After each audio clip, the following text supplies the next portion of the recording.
Hey everybody, Rodimus2099 here.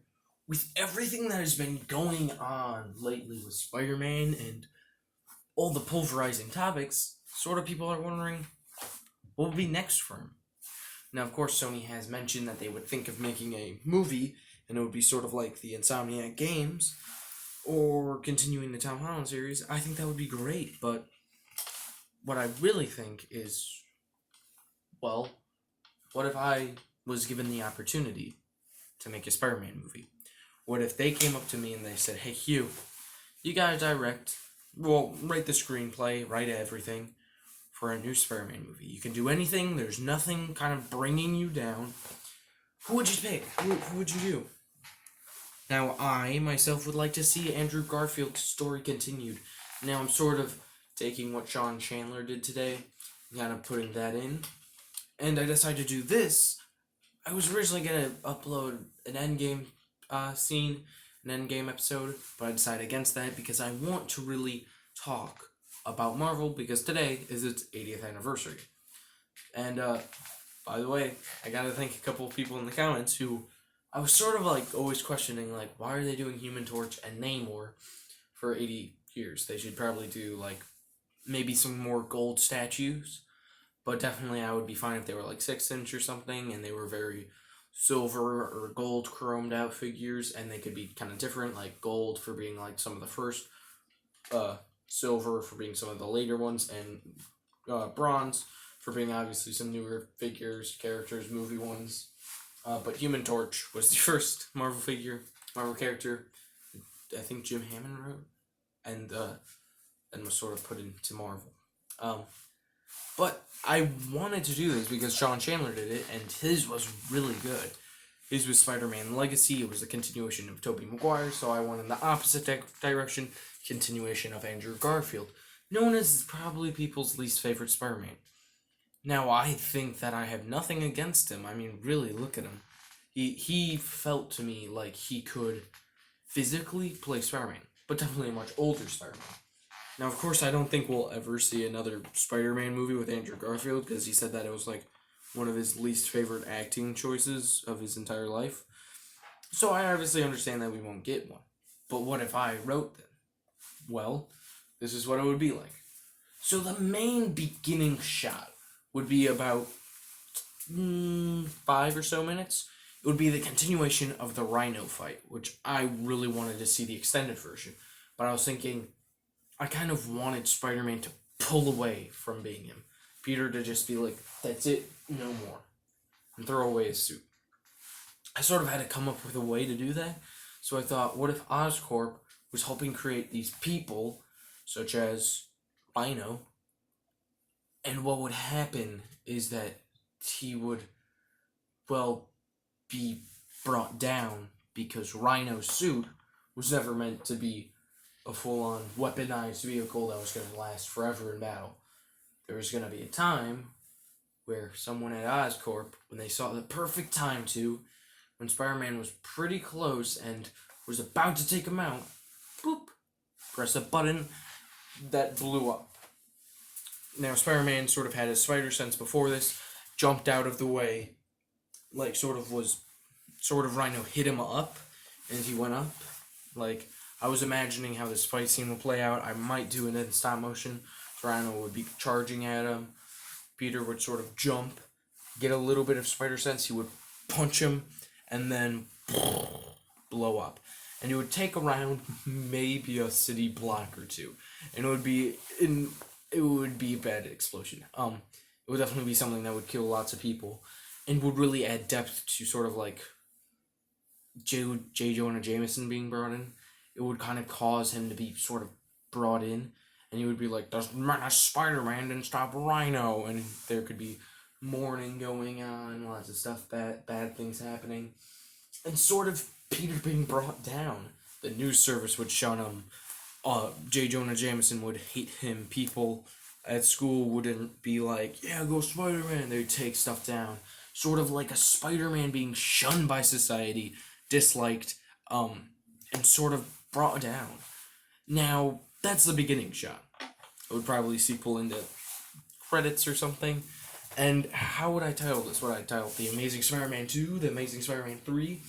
No, it would be Amazing Spider-Man No More. Or No More Amazing Spider-Man. But it would sort of bring him to be broken. And that's all in the first 10 minutes.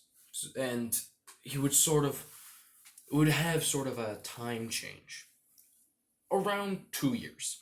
I'm thinking 2 years because I feel that's proper time for him to sort of move on, pursue financial career, set stuff, and really decide to not be Spider-Man anymore.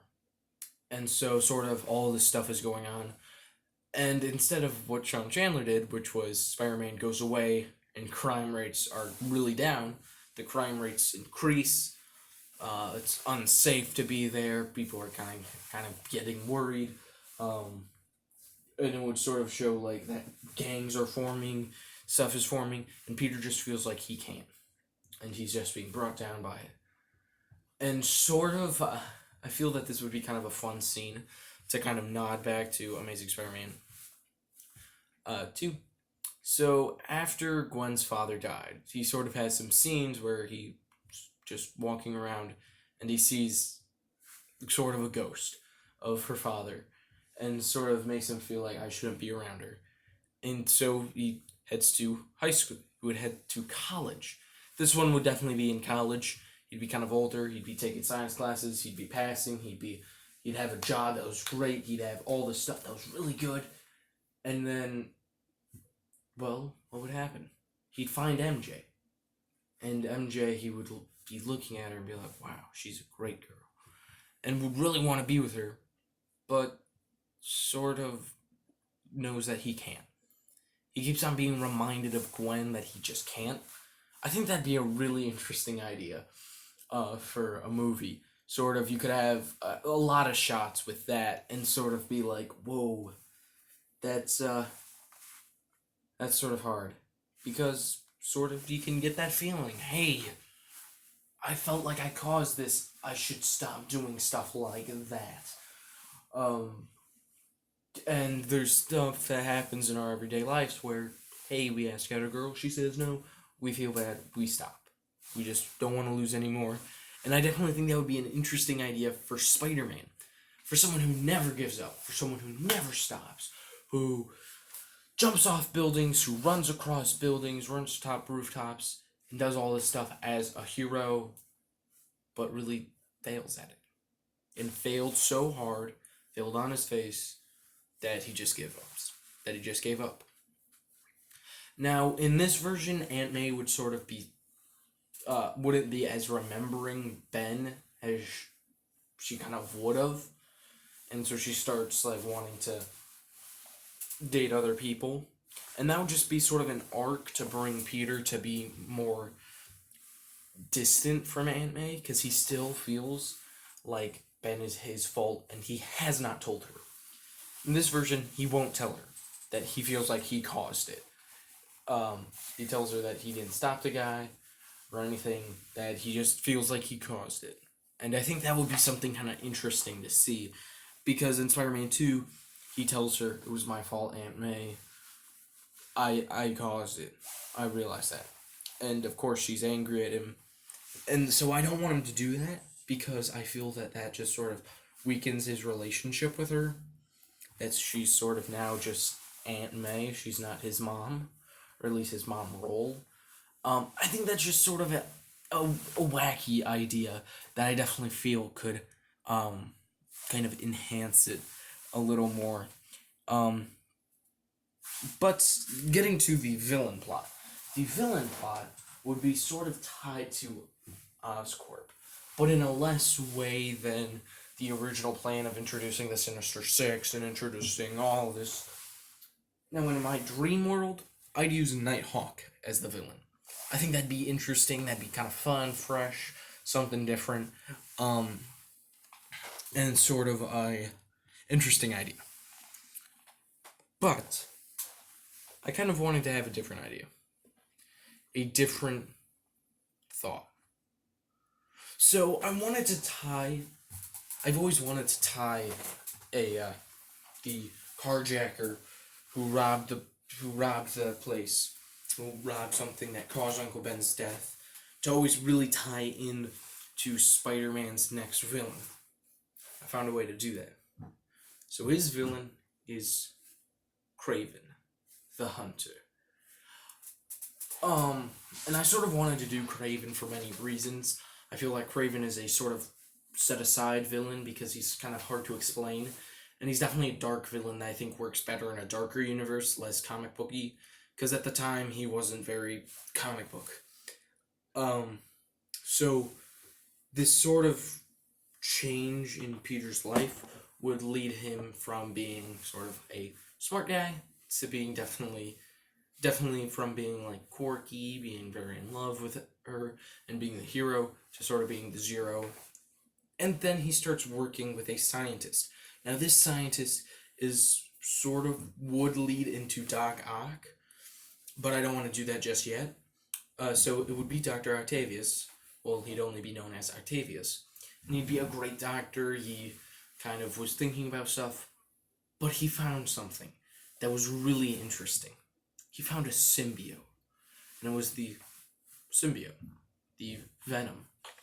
And they're sort of trying to figure out what it is, what it's made out of. Him and Peter are sort of tag teaming, looking at it, finding out what it is. And this would sort of bring Peter back into sort of science-y. I felt that this one was never too science-y. And it would sort of help that Peter kind of knows a lot about making stuff, so he sort of builds a containment holder for it. But Kraven, and this is more of a bounty hunter, he's less of a just straight animal hunter. And we get introduced to that by one scene where you see a sort of business suit guy, definitely someone who would definitely kind of work at Oscorp or something like that, approach Kraven in his home. And there would be a bunch of like animals just stuffed from his hunts, but then there would be a full-on vault where he had prizes from it. So some of them was like one that would kind of, I don't know if we could do it now with the whole MCU, but one would kind of hint to Iron Fist being killed by him. It would be sort of the Iron Fist emblem. There would be a Ant-Man suit, and sort of just some stuff where you're like, whoa, this guy is serious. And definitely Kraven would not be my top choice for a villain. I was thinking about Mysterio, I was thinking about all these other people, but I was just thinking that Kraven would be sort of a fun villain to mess around with. But so Kraven would then get a call. This man would say, I need you to take out one guy, Peter Parker. And sort of you're like, oh, they're going to try to kill Peter Parker. Maybe he'll go back to being Spider-Man. They do that because they're trying to take out people related to the symbiote. Trying to cover it up because they want it. They want it. They want to unveil it to the world. So he doesn't take out Peter Parker. He takes out Doc Ock. Dr. Octopus. Peter comes to Doc Ock, finding him dead in his lab coat. In his lab, and everything is just ruined.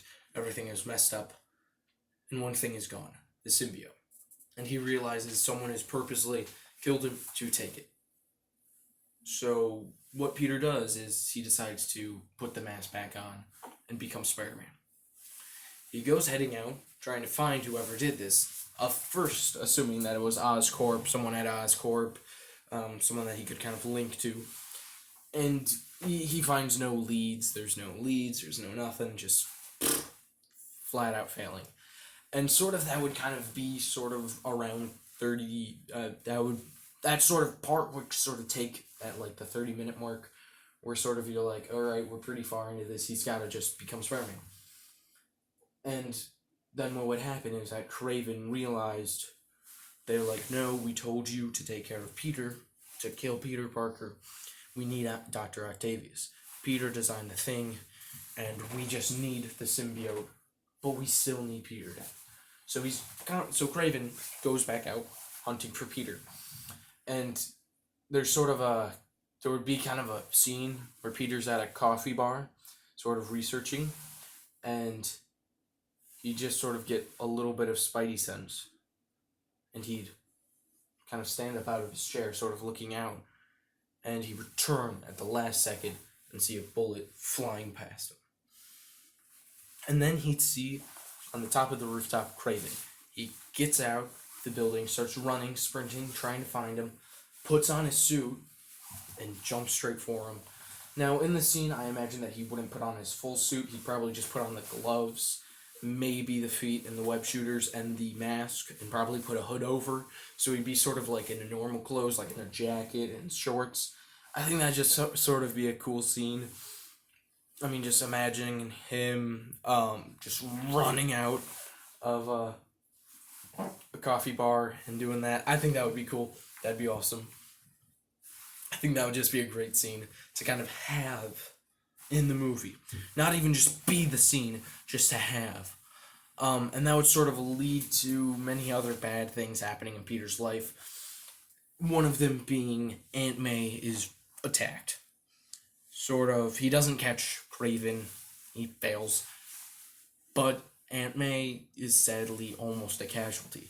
She's in her house, and she hears constant gunshots, and Peter comes home at the right time, sees that it's Craven, and he tries to stop Craven, but Craven keeps on outmaneuvering him. And finally, Peter tracks down to where Craven is. And this is sort of building to that climax. Now, there would obviously be in between these sort of parts some scenes where he's with Aunt May, where Aunt May is dating someone else, and he sees it, and he's, like, upset because he's like, you should still be with Uncle Ben. And he sort of has to realize, like, I should let go of it. And he he wants to ask out MJ, but he's like, all this is going on right now, I can't. And he sort of tells, there sort of would be a scene where he's sort of like looking at MJ, and she's like, what you looking at? And she would kind of confront him, and he'd be like, sorry, I'd love to date you, but I can't. She'd go, why not? And he goes, I'm sorry, I can't. And it would sort of lead to her kind of thinking that something's going on here. Something's going on. But all of those build-up scenes would lead to the climax. Now, of course, there would be sprinkled in some scenes to really make it sort of cemented that Craven is a threat. But what would happen is that Spider-Man, Peter, finds the vial of venom, of the symbiote. They don't really call it venom during this. They just call it the ooze. And so he sees it. He whips it over to him, and he decides that he has to. They've been testing it for years. They kind of know that it's like an alien substance, that it's something that sort of could have a thought track. So he breaks it, and it goes on top of him, sort of creating a symbiote. And then he's about to take on Craven. There's sort of a big fight, and Craven does like I imagine that he has like a shotgun, and he tries to shoot him. And the noise really pulls him apart. And then he just starts to kind of unravel. He takes his pistol, he thwacks, like he pulls down the fire alarm. He does all that stuff to make Venom get off him. And Venom gets off him. And Peter's sort of in this moment of weakness. And Craven shoots him. Now, I imagine that he wouldn't shoot him anywhere where it's definitely, like, lethal. He wouldn't shoot him in the heart or something where he'd instantly die, but he'd shoot him in, like, the knee or something, and he'd fall backwards, and he'd hit the glass window, sort of a window, and fall out. And when he's falling, he doesn't have enough time to kind of save himself, and he tries to. He kind of makes a little bit of a net, and it sort of would flash back between scenes of him trying to save Gwen, and then at the last second, the symbiote snatches him and picks him up, and he sort of goes into a Venom mode where he's definitely bigger, and he tries to kill Craven. He tries to, but then Craven uses the, of course, sound thing, separates, and Craven unmasks him, and sort of puts him, like dangles him out the window, And there's news drones. This is what I would imagine would happen. News drones, which are recording video, sort of recording stuff, and everyone would announce that Peter Parker is Spider-Man. And sort of Gwen's family would be like, oh my god. Oh my god. And it's sort of, there could be scenes where they're sort of flashing between people. Aunt May would, this is the one scene that I would like. Aunt May would be in the kitchen probably like, I don't know. I have two ways that this can happen. She could be in the kitchen and like kind of like drying off plates and stuff and drop some, and then like it zooms in on all the broken plates, and then in the background you just hear, and you just hear the news. I think that would be definitely a good idea. Or she could be on a date with a guy, sort of tying in that she's trying to move on from Ben, and she just falls back. She falls out of her seat, and she's sort of like stunned. Because that's definitely a stunning moment when you find out that your kid that you've raised is Spider-Man. And you'd sort of see some people who, like, you'd probably see Flash, probably see MJ, who's in his class. All these people sort of just realizing, like, oh my god, this is what happened. He's Spider-Man. And then what would happen is that Spider-Man would die. Probably Craven would take him to the Oscorp people who were like, we need the symbiote. And they'd say, you made a bad move in using the symbiote. We did not want you to do that. We didn't want to do this, but we gotta. And they kill him. And so Peter is dead. Yeah, pretty dark. Peter is dead. He's gone.